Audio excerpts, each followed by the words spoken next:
Hello, I'm Councillor Phil Davis, Chair of the Licensing and Public Protection Committee, chairing today's Subcommittee A of that committee, and we'll be hearing the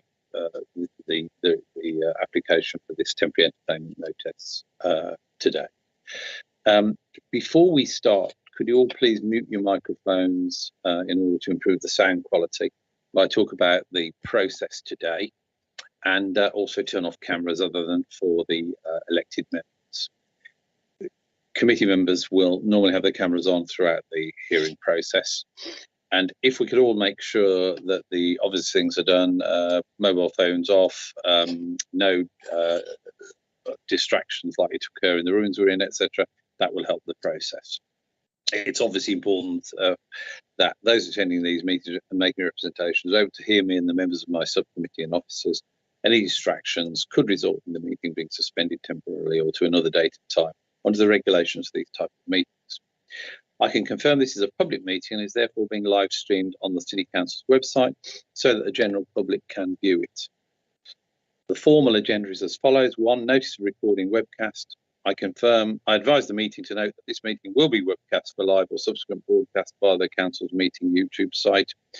And members of the press and public may record and take photographs except where they are all confidential or exempt items.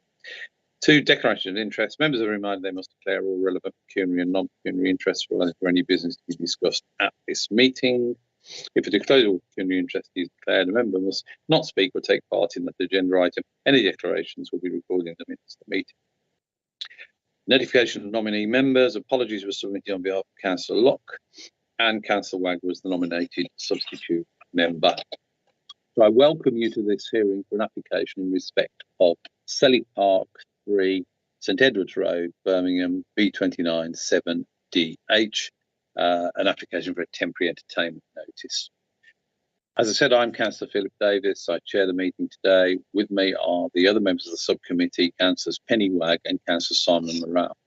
Also present in the meeting are the following officers: the licensing officer, Mr. Shahid Yasser, the committee manager, Ms. Mandeep Marwa, and the committee lawyer, Ms. Joanne Swampila.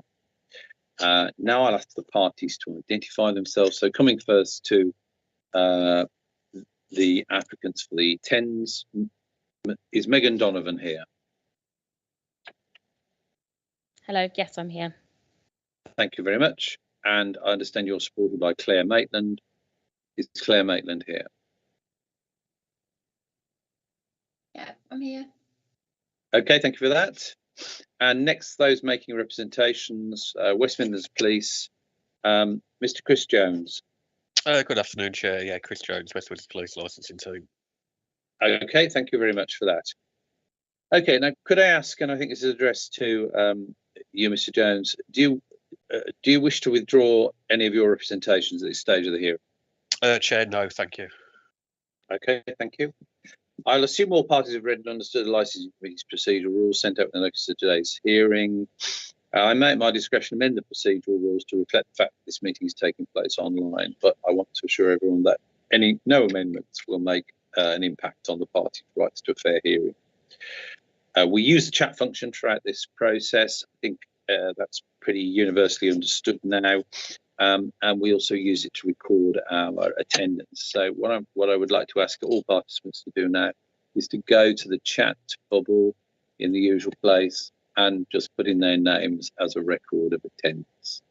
I'm going to do the same once I can get the screen up. And as I say, that will both record our attendance. It's also a backup communication, obviously, if you have any difficulties with sound or vision. So please keep it on throughout the meeting. Okay, there we are. So back to the main screens. I don't think anybody's dialed in an audio telephone today, so we don't have that particular complication. Sorry, just get my full screen back, that's it. With the exception of the subcommittee members, I may at my discretion ask everyone to turn their cameras off in order that the meeting can proceed with everyone able to hear and be heard, as we find turning off the cameras and sound can assist bandwidth, but we're not having any problems at the moment, so hopefully that won't happen. So back on process, does anyone want to make any preliminary points at this stage? Mr. Jones? No, Chair, other than the fact that you was obviously expecting Mark Swallow, my colleague who has been dealing with this application. Unfortunately, he's ill, so I've stepped in at a short notice. I have got some email chains, and I have managed to speak to Mr. Swallow briefly this morning, so hopefully I'll be able to present his case for him. Okay, thank you very much. And then, Ms. Donovan, this is about process, really. Was there anything procedural you wanted to raise, or any information you want to give us around process? No, nothing from me on that. Okay, that's fine, and we come to you later to speak to the committee in full, and I'll just talk a bit more about the process. Firstly, the licensing officer, Mr. Yasser, will present his report. Then, Ms. Donovan, you'll be asked to present your case, and you've got 20 minutes in which to do that. And then those making representations, West Midlands Police in this case, will make their case, and again, they're allowed 20 minutes. And obviously, if there's any problems with communication, I'll let you know, or please let me know through the processes we've outlined. If it's any time it's somebody else's turn to speak, please mute your microphone, and you've got the backup of the chat from your problems. The committee will be able to ask questions at any stage of the proceedings. But we don't allow cross-examination, and you can indicate to me in the usual way that you want to speak. So I'm just using a particular script here. That's the particular reference point.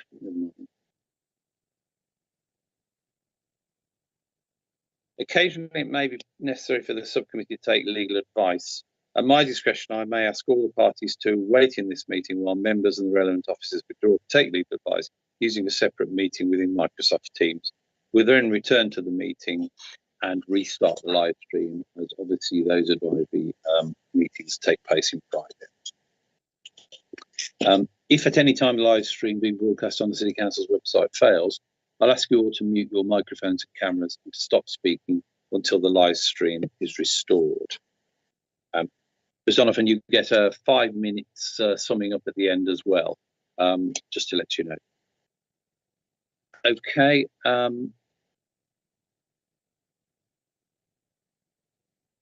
At the conclusion of the hearing, I'll invite all parties to make a brief closing submission. Can I stress that no decision will be taken until all the evidence has been heard? That covers the point I made earlier. At the decision-making stage, the members and the relevant officers will withdraw from the meeting. In order to determine the decision, they'll go into a separate Microsoft Teams meeting. In the event that members need to clarify any point, you'll be telephoned by the meeting manager. The members will then make their decision. You'll be notified of the decision of the subcommittee. Now, I'm not sure. Can I just check that with because I've lost the relevant script point here. Can I just check this with the legal officer? What is the notification requirement for attendance? Chair, I think it's 5 days, but just to let everyone know, the decision will be ready by the end of today. Yes, and it will be apparent to the members here. Okay, thank you for that clarification. Okay, so we should get the decision to you within 5 working days. I hope that's covered all the procedural points. So now I'm going to ask the licensing officer, Mr. Yasser, to give his report. Thank you, Chair. A temporary event notice was submitted on the 28th of June 2022 by Megan Donovan in respect of Selly Park, 3 St Edwards Road, Birmingham, B29 7DH, which was served on the responsible authorities on the 28th of June 2022. Councillors, the purpose of the report before you today is to consider the objection notice to the temporary event notice, which seeks to permit the provision of regulated entertainment to operate on the 25th of September 2022 from 9 AM until 6 PM. Now, the temporary event notice is attached to Appendix 1 of your report, and the objection notice, which was received by West Midlands Police, is attached to Appendix 2 of your report. There's also some site location plans attached to Appendix 3. Now, under the licensing system of TENS, no actual permission is required to carry out licensable activities on a temporary basis. An applicant must merely give notice of his intentions to operate a licensable activity to the licensing authority.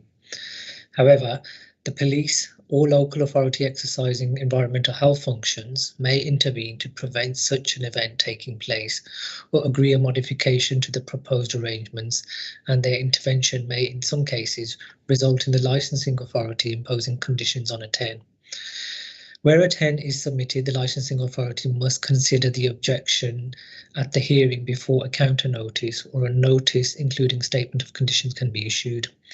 Now, conditions can only be applied if a temporary event notice is in connection with licensable activities at a licensed premises.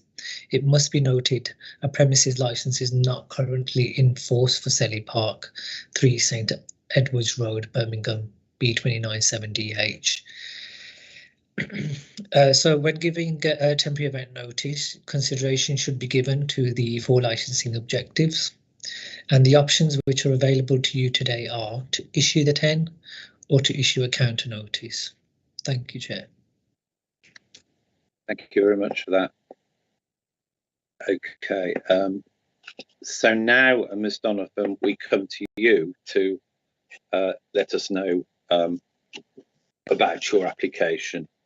And if you're able to address any of the issues the police have raised, particularly in their email of the 1st of July 2022, which you should have seen, then that would be very helpful. Yes. Yeah. Sorry to interrupt, Chair. Wouldn't it be wise to let the police go first, considering that they're the reason that we're here? Allow them to give their objections, and then the applicant might be able to rebuttal them, rather than us having to go back and forth and go over old ground. Just a suggestion. Yes. Well, I think that would make sense. Let me just check with the legal officer if there's any complication about changing the order on a legal basis. As long as Miss Donovan finds that acceptable, Miss Donovan may want to just do a brief introduction just to set the scene for you first. Okay. And well, let me go to Ms Donovan first, then Councillor Morrell. But I bear in mind your point. I will try and bring the police in, I think, as soon as we can. So, Ms Donovan, you've heard the process there. What would you like to say to us initially in terms of why you've made this TENS application? Thank you. Thank you, everyone, for allowing me to be here today. My name's Megan Donovan, and I manage the community wardens at the Guild of Students at the University of Birmingham. And the Community Wardens is essentially a scheme that aims to make Selly Oak and the Bournebrook area a safer, cleaner, greener, more cohesive environment for students and residents of Selly Oak. We were approached about 6 months ago from the council, letting us know about this Celebrating Communities Fund for the Commonwealth Games. So we applied for the funding, got some partial funding that we were happy about. We planned for the event to be on the 11th of June, and we applied for the Selly Park booking. Unfortunately, we didn't hear back in time from the council, so we've had to postpone it to September, and we were allowed to carry this Celebrating Communities funding on to September as kind of a celebration of the Commonwealth Games that has happened. A quick summary of the event: it's essentially a Selly sports day for students, families, residents of Selly Oak, trying to build community cohesion between students and residents. Sometimes that is difficult to achieve, so by doing this event we want to bring people together while celebrating the Commonwealth Games. So there'll be sports activities, an ice cream van, inflatables, bouncy castle for children, all that kind of thing. So it's kind of a fun day, silly sports day event.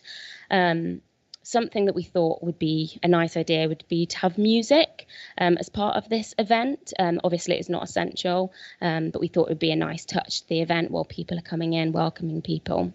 So in order to do that, we knew that we had to apply for a temporary events notice. So that is why I've applied for this notice. I hope that's everything that I've covered. If anyone has any questions, please let me know. Thank you. Did you okay, let me kick off then. Did you see the email from the police of the 1st of July, which is in the document pack? I think so. Is that asking questions about the event? Yes, that's right. Without cutting across to my colleagues, I mean, if you're able to give us information about, well, really, each of those points, that would be helpful, I think. Yeah, definitely. Let me just find it. Apologies. I'll give you an opportunity to. I'll tell you what. Let me give you an opportunity to read that, to find it and read it, rather than just put you on the spot. And meanwhile, I will go to Mr. Swallow and ask him to make his comments. Then I'll bring members in together. Members on. You can ask any questions of either party, because I think you're quite right, Councillor Morell. We need to, just get to the bottom of this, don't we? So let me go to Mr. Swallow while you find that email, and then we'll come back to you after. Mr. Swallow. Chair, thank you. It's actually Chris Jones. I'm standing in for Mr. Swallow, who is off sick. And I say apologies. I'm a little bit on the back foot here. I only found out about this hearing a couple of hours ago. I have had a brief conversation with Mr. Swallow, and I've got a copy of the email chains. Councillors, West Midlands Police are sure that this is a well-intentioned application and a community event. The concerns rise around the control measures for the event, and especially around the public safety and crime and disorder licensing objectives. Councillors, my colleague received the 10 application and reviewed it, and then, as you've already appertained to the email, sent an email back to the applicant asking for some more details. Some of the questions were answered to his satisfaction, or the satisfaction of West Midlands Police, and others raised slightly more concerns for us. The applicant did also send a risk assessment along with the answer to some of the questions, and if I can go just through our concerns from the answers and the risk assessment, and then if there's any questions after that, councillors, chair, please feel free. The first question, councillors, was, do you have permission from the local authority to use the park? The answer to us that we're still waiting approval from the council at the moment. So councillors, as we stand, we've got a 10 application in to use the park, but with no permission from the council to use that park at the moment. Councillors, one of the next question was, you have stated that there will be a maximum of 100 people attending the event, including staff. How do you propose to manage this number? The answer was, we have 10 members of staff present for the entire event. This will also have suppliers present to run their activities. Council will come back to that question and answer a little bit later. The next question was, will the park be open to the public? And if so, how is segregation between the people attending and the event to be achieved? The answer was, the event is open to all members of the public. The aim is to encourage community cohesion in Selly Oak. Again, raises concerns, and we'll come back to why that answer raises concerns after. They was asked if they had a dispersal policy, so a way of dispersing people out the area once the event has ended. and the answer to that was staff and volunteers will do a litter pick as the event ends. Suppliers will be required to take all their belongings with them. Again, concerns for West Midlands Police. The last question that was asked was, how will alcohol and drugs be dealt with? This is more of a policy, and what will the event do? The answer to that was, we will not be serving alcohol at the event.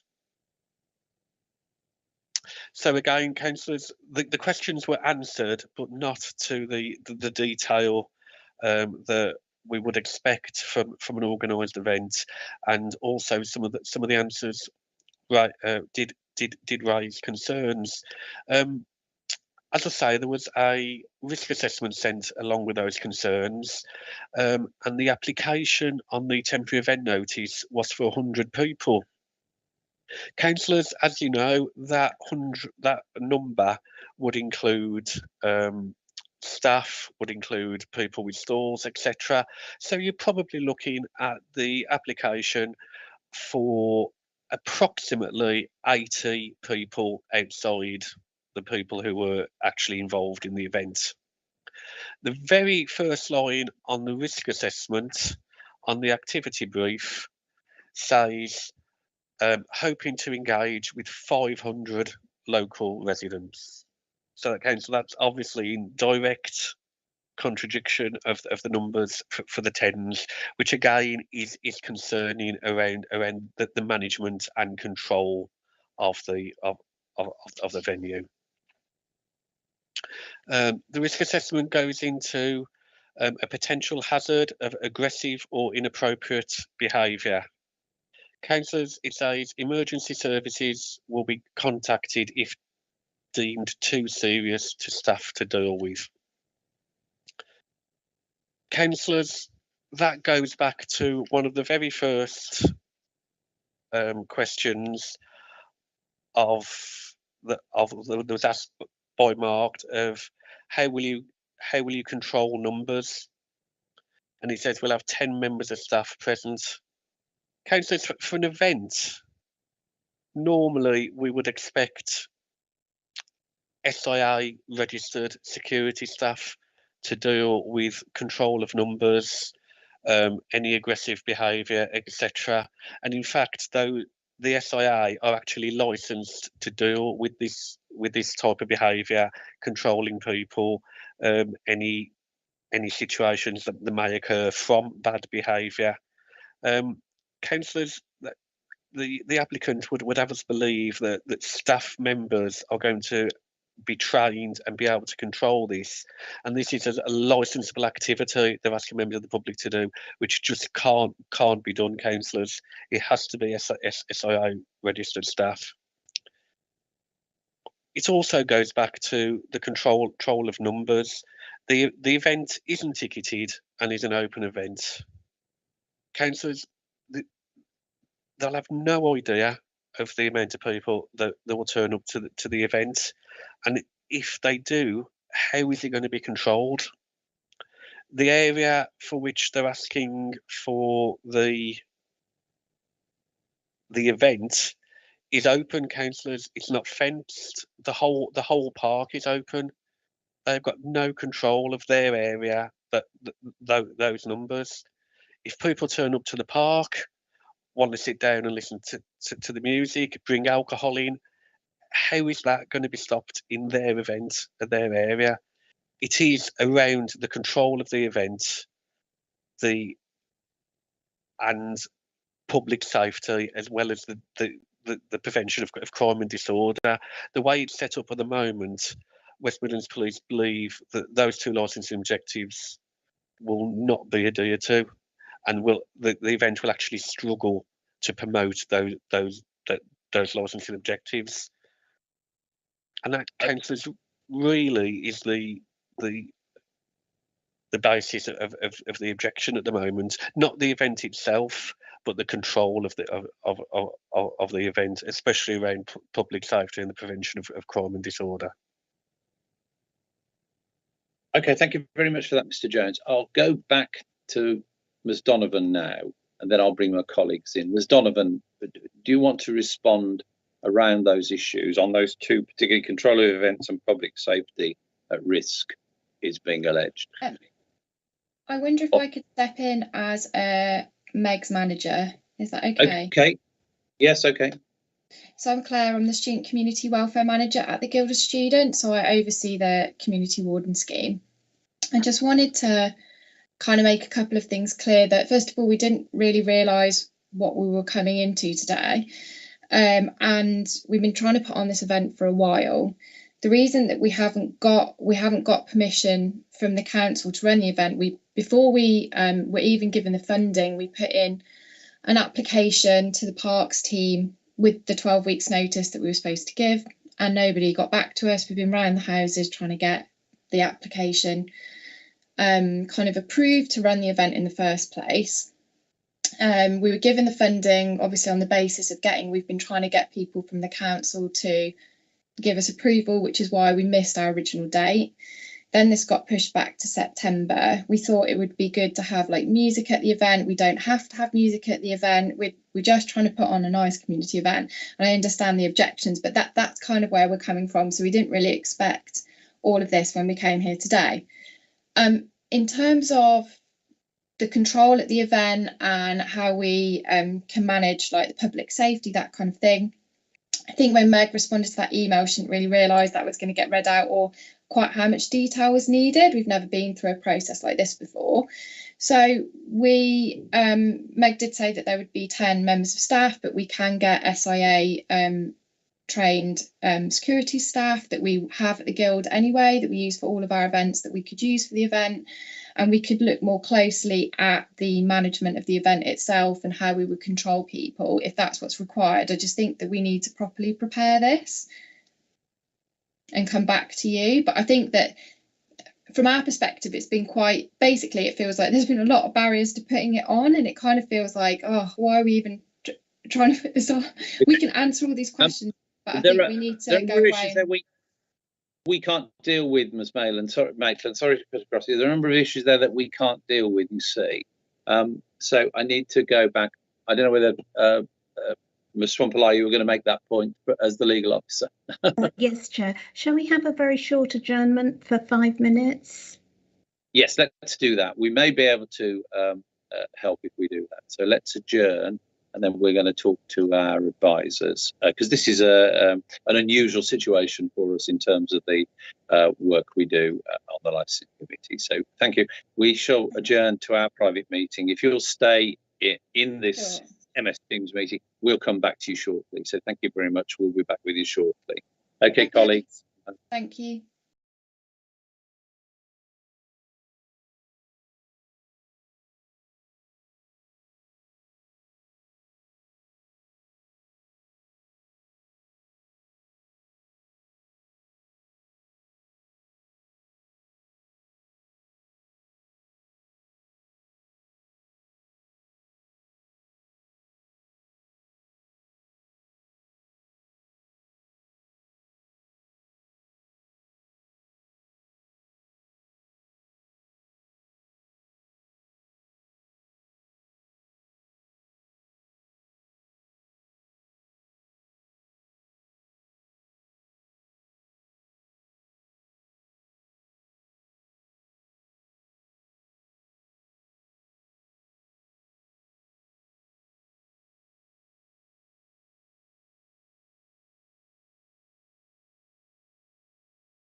Okay, the live stream has resumed. So welcome back to this meeting of Subcommittee A of the Birmingham Licensing and Public Protection Committee. And we're discussing an application for a temporary entertainment notice in relation to Selly Park. We've adjourned and taken advice, which we think will help both parties, we hope, to resolve these issues. What we propose to do is adjourn the hearing.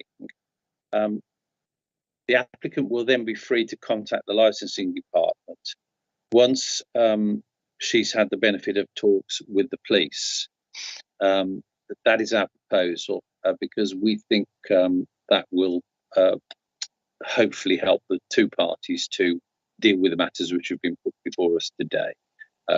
And on that basis, we propose that adjournment. Do the parties have any comments, Mr. Jones? Chair, no. If you're happy with that, my only observation would be that if a decision was made regarding this temporary event notice, then going forward, we could obviously liaise with the applicant, get reassurances off them, stroke risk assessments. So we'll be happy that the licence objectives will be met, and they'll be able to submit another temporary event notice for the event. I think we favour adjournment rather than that. And then back to Ms. Donovan, as you were leading, and your colleague. We're giving you an opportunity to talk to the police, basically. Yeah, so would we now go back to the police on what it is that they're concerned about, and then we would come back to a hearing like this? Yes, yes, we can't advise you on the matters that you're going to discuss with them. That's for you and the police. But the adjournment means that you can come back. If you don't resolve the matter, you can come back here, and the matter can be listed again, and you can get your decision either way. You can make your application. So yeah, sorry. So it's basically just been put on ice. We haven't really made a decision. It's just put on ice. Let you talk to the police, settle the disputes, and then come back and we'll relook at it. That's right. Yeah. We think that both parties will benefit from having a conversation. And then, if you need to, use the process, you use the process. But that's what the adjournment means. Okay, so that's the end of the discussion today. So thank you very much for your contributions, and I hope that gives you an opportunity to move forward on both sides. So that is the end of the meeting of Subcommittee A of the Licensing Committee. Thank you. Thank you. Bye. Thank you, Chair. Thank you, councillors.